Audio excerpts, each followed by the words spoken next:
U redovima poslanika Ukrajinske vrhovne rade iz stranke Sluga naroda vlada duboko razočarenje zbog nedavnog ispada predsjednika Volodimira Zelenskog. Kako tvrdi bivši savjetnik nekadašnjeg predsjednika Leonida Kučme Oleg Soskin, Zelenski je svoje partijske kolege nazvao destruktivnim debilima, što je izazvalo pravi šok u vladajućem taboru.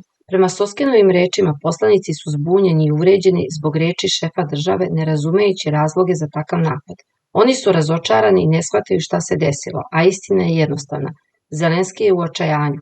Mora negdje da izbaci bes, a najlakše je udariti po onima koji su mu najbliži, objasnio je Soskin u svom obraćanju na YouTube kanalu.